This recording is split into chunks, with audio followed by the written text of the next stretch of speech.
Alright, finally, I got through the 9 a.m. turn to the 10 a.m. turn. I also moved my table over so that I could actually reach the line.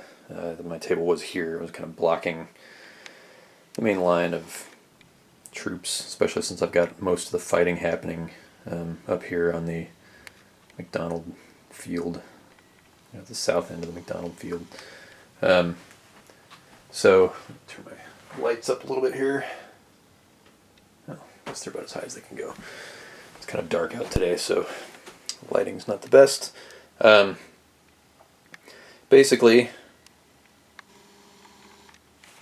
everything that happened over the past 2 hours, this division here, the SB division, which is, I guess, Stuart. I guess that's what the S stands for. I'm not too familiar with my Confederate commanders of the Army of Tennessee, so you'll have to bear with me as I use abbreviations. They are basically wrecked. This entire division has lost, I think, 4, maybe 5 regiments. So they considered their orders futile. They just could not bust the entrenchments along the Po field here. Didn't even get to the Brotherton field. So they are essentially pulled back off of the line and be into the trees, so that they can't be shot at, and awaiting new orders. Basically, they're pretty much done. They will be in a support role for the reserve division back here, which finally at 9:45, Polk up here, who's a big fat 0 on his orders modifier, finally accepted Bragg's orders to move his reserve division up along the Brotherton Road here to attack the Brotherton Field and try and get around this right flank of the Union line. There's considerably more of them. They got 3 brigades here. They're all fresh, so, well, mostly fresh. I think some of them have taken some damage. They should hopefully fare better than Stuart's division here, so we shall see. The Union entrenchments are pretty tough to crack, and it doesn't help that I've rolled total shit on my charge rolls for the Confederates. They're just in instances where I've tried to charge, it's just been terrible. And the problem with charging breastworks is that usually charges. There's been some people complaining that charges are overpowered in the game, because the unit being charged will always take a loss and have to do that morale check, and they can easily lose leaders and so forth. You don't have to take the loss if you're in breastworks. So you're not, if your charge doesn't work, you're not even weakening the unit that you're charging if they're in breastworks. So the main Confederate attempts along here have been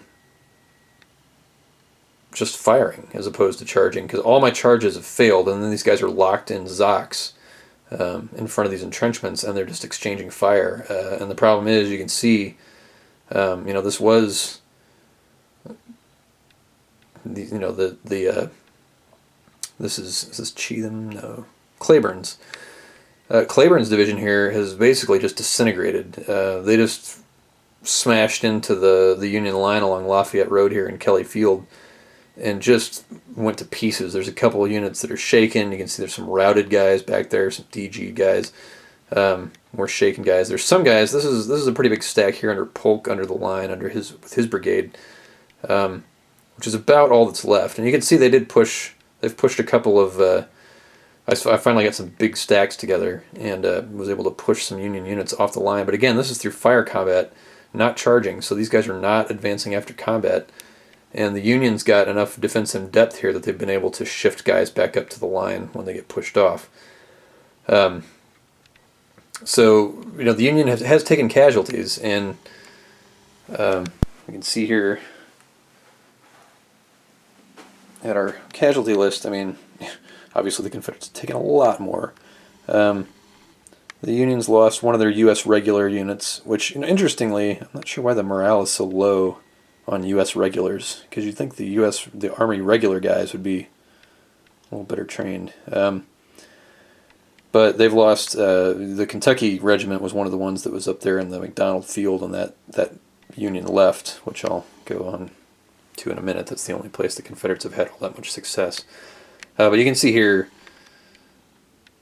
lots of Confederate regiments just destroyed, and about half of them from the, actually even half from from Stuart's division, the other half from Cleburne's division, and their divisions are just about wrecked. And they were the ones that, again, like I said earlier, were just supposed to be essentially a diversionary attack along the line, while the real attack tried to get around the left.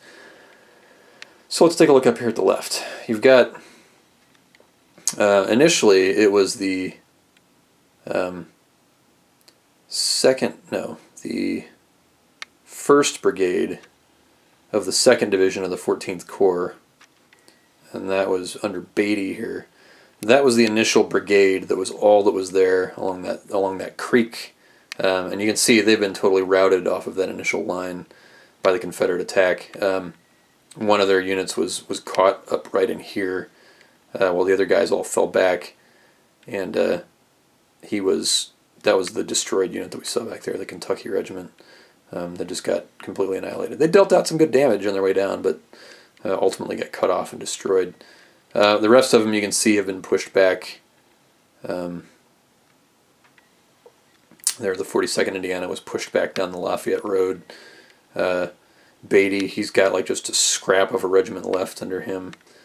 And then there's the 82nd Indiana, one of the other guys remaining. The artillery has just already gone back here to the end of Snodgrass Field to set up defensively. They can take some shots at some of the assaulting Confederates along here that they can see. But the 2nd and 3rd Brigades of the 2nd Division, and that's Negley's division, they got their orders in right on time. They got lucky on their order roll. They initially had set up here at Snodgrass Field. I was able to race them up and shore up this left flank. And they've done an admirable job. You can see they've DG'd one stack back there. This Louisiana regiment here has been about destroyed. Or no, it's there. This one, which is Alabama. It's one of the smaller ones. So those guys have taken some casualties. And one of the secret weapons you can see in here in that 3rd Brigade, you've got guys using Colt repeaters there with the 21st Ohio. First of all, it's a huge regiment. Second, they've got repeaters. Third, they've got A morale. So they are just whomping the shit out of this, what is that, a Florida regiment in front of them. So because with the repeaters, they get a 2 to the right shift. So they're already on the 8 table. So they are hammering. That's like the secret weapon of that left flank right there. And generally, the morale is largely pretty good for the Union, and so it's kind of fun to play a game where the Union Army morale is actually, in many cases, better than the Confederate Army's morale. That almost, you're used to playing Eastern Theater games with the hapless old Army of the Potomac, where you've got, it's nothing but C's and D's and against A's and B's of the Confederates. Here, you're more evenly matched. You've got some A and B Union units for a change. And some actually some a lot of C Confederate units, which you hardly ever see. I think this immediate crisis is over. Although we've got more units, which again these guys are having trouble moving because there's these 0 commanders in here that I've been rolling 1s on, that are kind of getting left behind. But you can see I've got some weight coming here onto this left flank. So the Union's not out of the woods yet. Now the 14th Corps here has kind of shored up. I don't know that there's enough punch left here in Helm's division, but actually I think that's Helm's brigade. I'm not sure, where's my division commander. There we go. Breckinridge, yeah. Not sure there's enough left here in Breckinridge's division to take out this left flank, but he may have enough here with the reserve division pitching in. Especially here, you can see There's some fresh guys here in the reserve division. I forget who that is. Walthall? Yep. These guys are going to pitch right in along the Lafayette Road here, where there's kind of a weak link between Negley's guys and the left of the main Union line along Lafayette Road.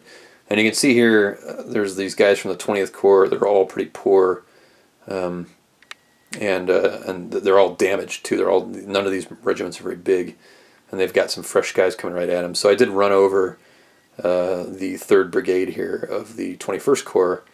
This is Gross's brigade here, just to kind of plug the gap in Lafayette Road until I can shift some more guys over that way. I've got some more of the 21st Corps guys that aren't facing any immediate threat here from the Confederates.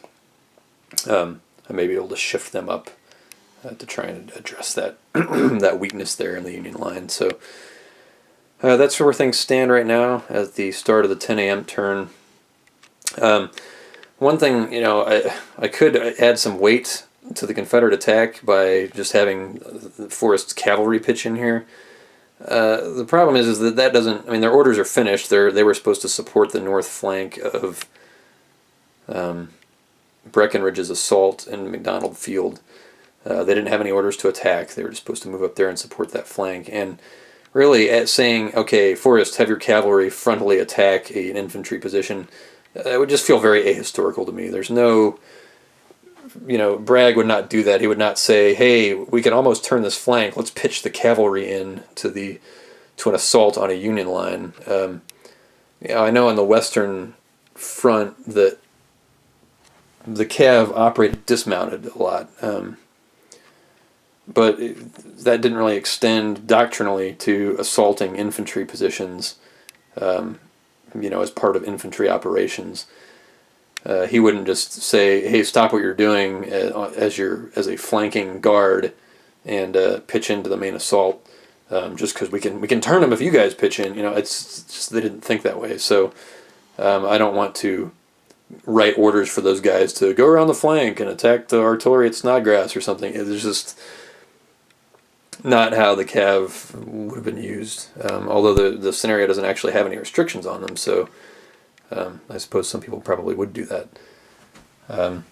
So that's where things stand at 10 a.m. I will post another video at 11 a.m.